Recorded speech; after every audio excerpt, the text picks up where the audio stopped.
Bom dia, galerinha. Tudo bem com vocês? Espero que sim, que estejam todos bem. Queridos, prestem atenção. Nós vamos começar, na verdade, o assunto do módulo 3, que é concordância verbal. É um assunto muito importante e também é um assunto grande, por isso eu vou dividi-lo em partes, tá? Nós vamos começar o assunto hoje. Hoje, na verdade, é só uma introdução. E aí, daremos sequência nos próximos encontros, certo? O módulo de vocês, ele começa aí na página 2, módulo 3, página 2 de gramática, com uma frase que foi um verso de uma música que fez muito sucesso na década de 80, né?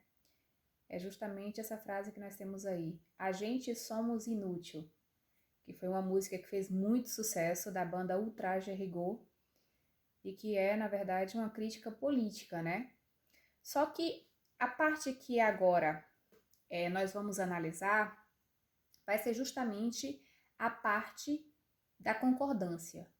E aí, quando ele fala assim, a gente somos inútil, observe que há na verdade, uma certa fuga do que a gramática cobra. Como assim? A regra básica de concordância verbal, que vai ser a nossa regra geral, que eu vou já mostrar para vocês, é que o sujeito, ele sempre vai concordar com o verbo em número e pessoa. E quando nós usamos a expressão a gente, embora represente coletividade, nós vamos usar sempre o verbo no singular. Então, a frase aí que fez tanto sucesso, que chamou tanto a atenção e que foi usada desta maneira propositadamente, porque tem um cunho político, ela foge da regra geral de concordância verbal. Por quê? Porque seria a gente é inútil. Ou então, nós somos inútil, né? Ou inúteis. Por quê? Porque foge da regra geral, que é sujeito concordar com o verbo em número e pessoa, certo? Aí eu coloquei aqui para vocês verem o que eu acabei de falar. Qual vai ser a regra geral? O sujeito, ele concorda com o verbo em número e pessoa, geralmente com o núcleo do sujeito, né? Esse verbo vai concordar com o núcleo do sujeito. E eu coloquei dois exemplos aí. Eu sou aquele mesmo menino. Então, observe que o meu sujeito vai ser aí eu. Eu está na primeira pessoa do singular. Automaticamente, pela regra geral de concordância verbal, o meu verbo, ele também vai ter que ficar na primeira pessoa do singular. Por isso que a regra vai ficar eu sou aquele menino. O verbo concorda com o sujeito em número e pessoa, tá? Olha o segundo exemplo. Os espelhos são reveladores. O meu sujeito aí agora vai ser os espelhos. O núcleo do sujeito aí, espelhos. Espelhos, eu posso substituir pela terceira pessoa do plural. Então, se o meu sujeito, ele está na terceira pessoa do plural, que eu posso substituir por eles, né? Automaticamente, o meu verbo também vai ter que estar na terceira pessoa do plural. Por quê? Porque a regra geral de concordância verbal é que o sujeito concorde com o verbo em número e pessoa, tá certo? Aí nós vamos começar a ver alguns casos especiais com sujeito simples. Só alguns, porque o assunto está só no início, tá bom? Quando é que eu tenho um sujeito simples? Eu tenho um sujeito simples quando eu tiver apenas um núcleo. E aí, nós vamos começar esses casos especiais com sujeito simples. O primeiro caso é quando o sujeito é expressão partitiva. Como assim expressão partitiva? Que represente uma parte, tá? Então, expressões do tipo a maioria de, parte de, a maior parte de. Mais nome no plural, o verbo ele pode ir para o singular ou para o plural. Ou seja, eu tenho as duas opções, tá? Eu tanto posso usar o meu verbo no singular como o meu verbo no plural. Olha aí o exemplo para ficar mais claro. A maioria das lojas fechará no feriado, certo?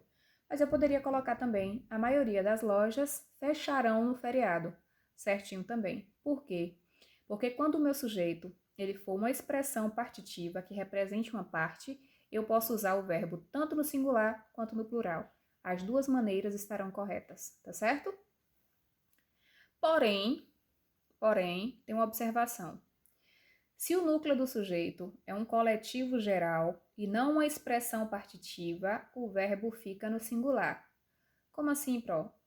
Aqui agora, o meu núcleo do sujeito, ele é um coletivo e não uma expressão partitiva. Lembre lá daquelas expressões partitivas que eu acabei de falar.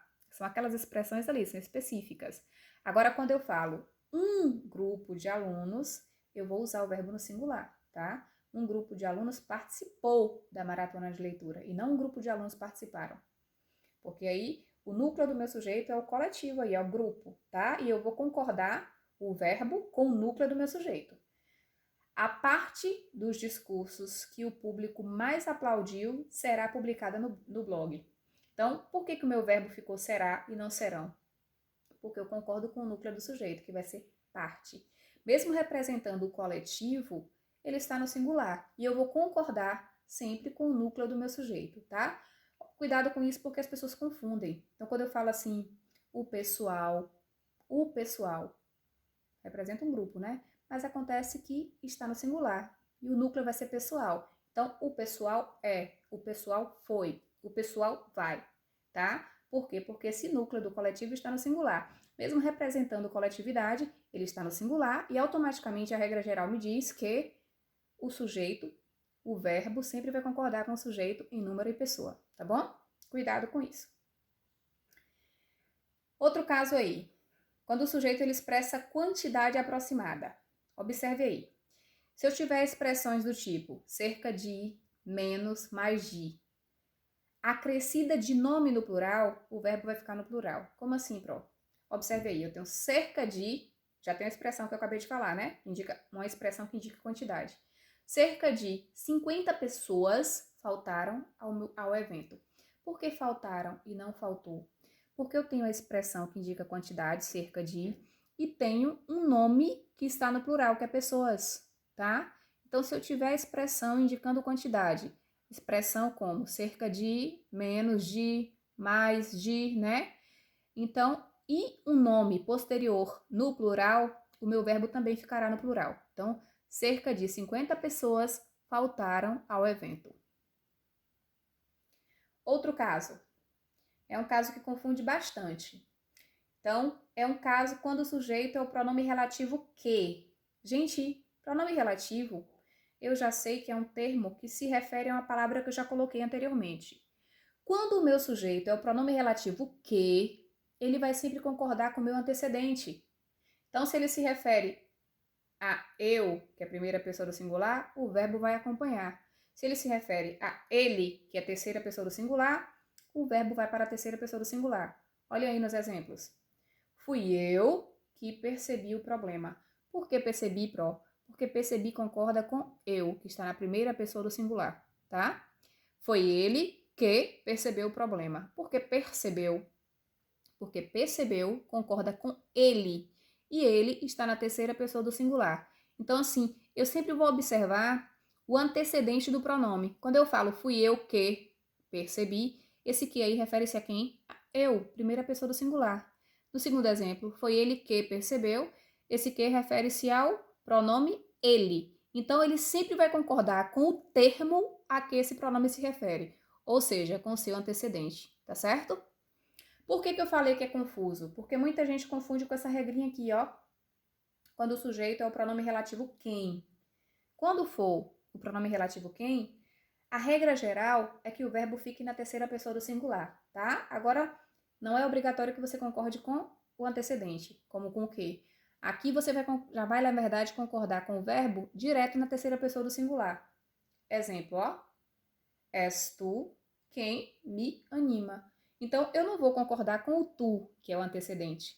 Eu vou já jogar, como é o quem aí, o pronome relativo que eu estou usando como sujeito, eu vou jogar direto o verbo na terceira pessoa do singular. Então, és tu quem me anima. Anima está na terceira pessoa do singular. Por quê? Porque o pronome relativo quem exerce a função de sujeito. E quando o pronome relativo quem exerce essa função de sujeito, automaticamente eu vou colocar o meu verbo na terceira pessoa do singular, tá certo? Na verdade, esse é só o início do nosso assunto. De qualquer forma, eu quero que vocês comecem a ler as regrinhas que tem nos módulos e já comecem a se familiarizar com o que eu estou falando. Porque como são muitos casos, é bom ir aprendendo aos poucos para não deixar acumular, tá certo? Próximo encontro, eu coloco a próxima parte do conteúdo, do assunto, tá? Um beijo e fiquem com Deus.